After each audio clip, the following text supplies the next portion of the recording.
Hello students, please subscribe the channel, drop a like, share and comment.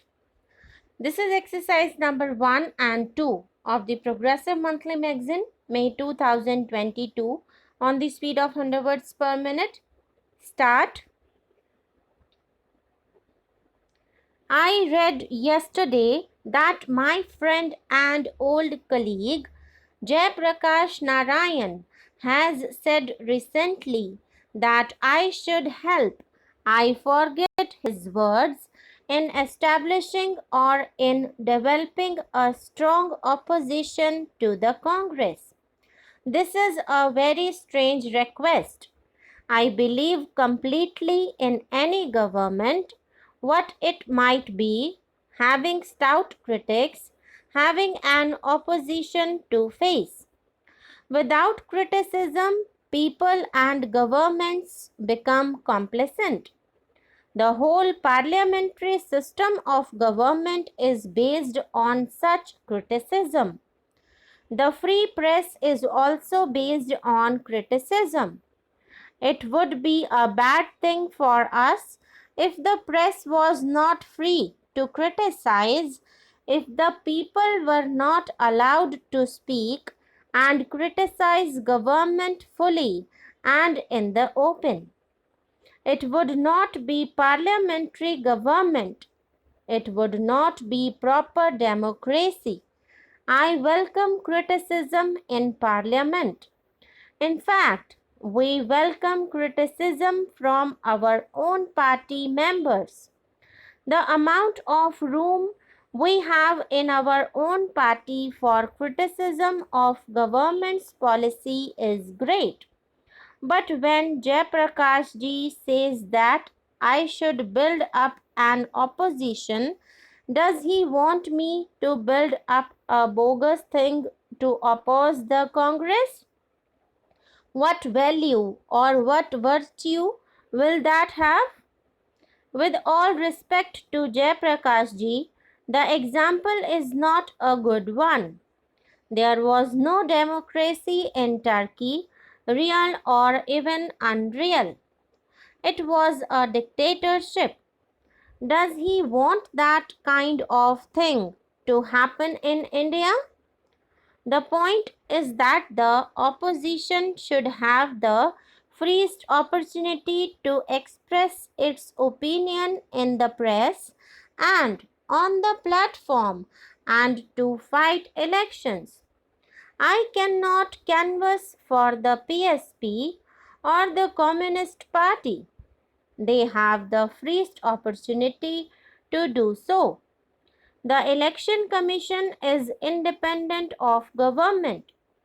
It is open to you, to any of you, to vote as you like. You know that there is no question of pressure or coercion. I do submit that we in India have a greater degree of freedom in elections and in things other than elections than almost any other country in the world. There may be a few countries which have the same freedom as we have, but a far greater number of countries in the world have no such freedom. We have it, and I am proud of it, and I am sure it will continue.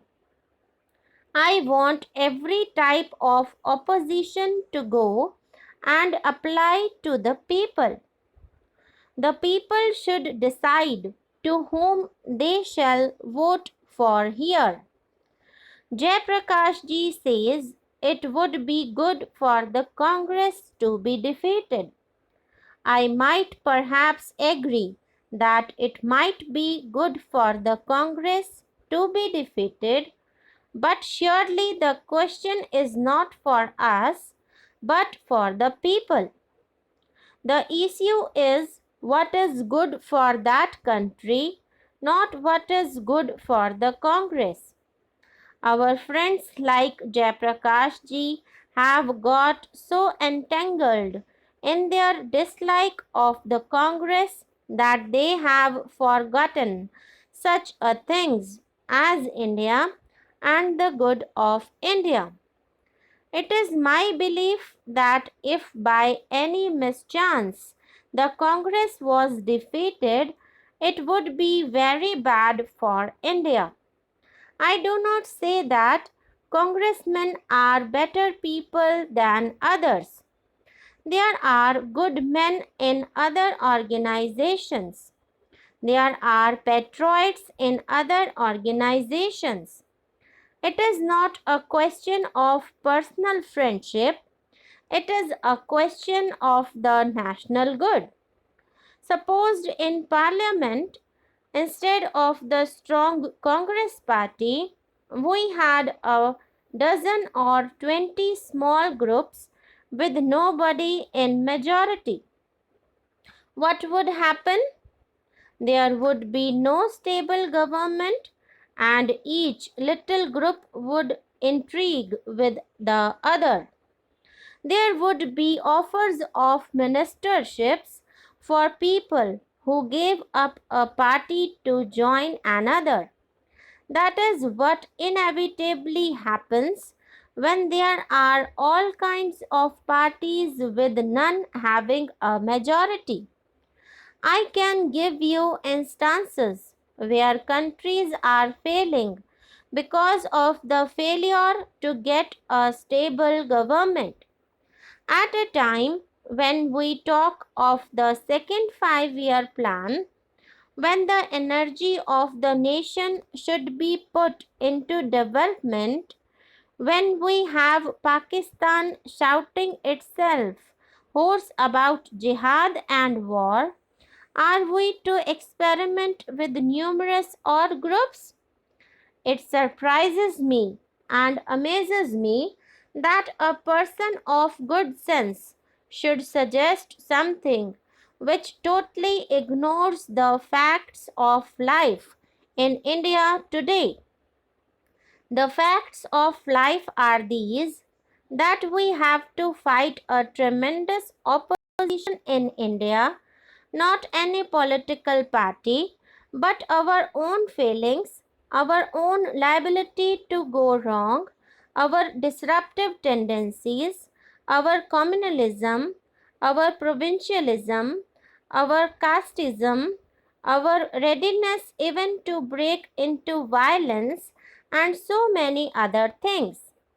Our history shows that we are very prone to disruptive, separative tendencies.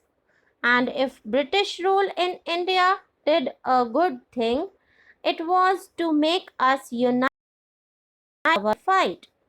But really, the first effective mass scale attempt to build up this unity was by Gandhiji under and within the Congress. It brought results, and yet you see how soon such unity goes to pieces. Take the question of states reorganization. Whether the decision was right or wrong, is it not fantastic for people to commit violence for that?